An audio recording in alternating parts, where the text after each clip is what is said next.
அது கண்ணோட்டம் உங்களை வழிநடத்தும். உங்களை விட்டு யார் சென்றார்கள் என்பதை பற்றி ஆராய்ச்சி செய்வது தேவையில்லாத வேலை. போய்விட்டார்கள் அல்லவா? எதனால் போனார்கள்? இதனால் போய்விட்டார்கள். அவர்கள் அங்கு இருக்கிறார்கள், நாம் இங்கு இருப்போம். சரி, விட்டு விடுங்கள். ஆனால் உங்களோடு யார் எவ்வளவு காலம் இணைந்து இருக்கிறார்கள் என்பது பற்றி அக்கறை காட்டுங்கள். 25 வருடங்களாக என்னுடைய நண்பராக இருக்கிறார் என்றால் ஏதோ ஒரு புரிதல் இருக்க வேண்டும் அல்லவா? அதை விட்டுவிட்டு 25 ஆண்டுகள் இருந்தால் என்ன, இன்று எனக்கு தேவையில்லை என்று தூக்கி எறிய முடியுமா? யோசித்து பாருங்கள். எதை இழந்தோம், தவறவிட்டோம் என்ற மீள்பார்வையும் அதன் விளைவுகளை அலசி பார்ப்பதும் மிகவும் தேவையான அவசியமான ஒன்று. உங்கள் நிறைகளும் சேமிப்பும் எவ்வளவு என்பதை குறித்து கவனம் கொள்வது மிகவும் நல்லது. நான் இவ்வளவு சேமிக்கிறேன், எனக்கு இவ்வளவு இருக்கிறது, என்னுடைய வசதி இப்படி இருக்கிறது என்பதை தெரிந்து கொண்டால் உங்களுக்கு உள்ளூர ஒரு மன திடம் வரும். எது நடந்தது என்பதை துல்லியமாக அலசி ஆராய்ந்து முடிவுகளை எடுப்பது சிறப்பான செயலாகும்.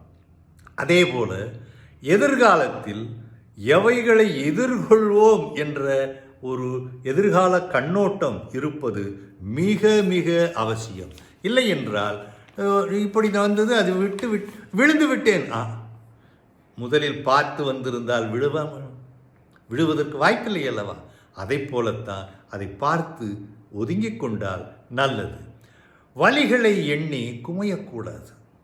மனம் சார்ந்த மற்றும் உடல் சார்ந்த வலிகளை வளப்படுத்தி எளிமையாக்கி அதை நம்மோடு இணைத்து பார்த்து முன்னேற வழிகாட்ட வேண்டும். அந்த ஒன்று வகையிலான வரவுகள் எப்படி இருக்கும்? சில நேரங்களில் வரவுகளை பற்றி யோசித்து கொண்டு அது அப்படியாகிவிடும், இன்னும் 3 மாதத்தில் இப்படி செய்து விடலாம். புதிய முறையில் சேமிப்பது மிகவும் முக்கியமான ஒன்று.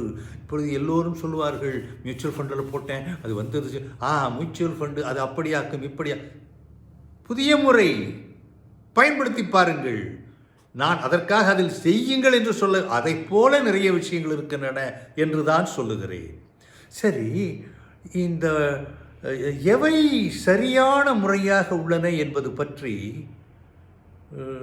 அந்த செயல்களை நீங்கள் வகுத்து கொண்டு அந்த உத்திகள் சார்ந்த முடிவுகளை எடுக்கும் பொழுது உங்களுக்கு வெற்றி நிச்சயம்.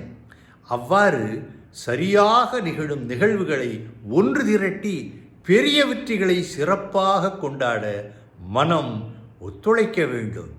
எண்ண மாற்றங்கள் எண்ணிலடங்கா மாற்றங்களை கொண்டு வந்து சேர்க்கும்.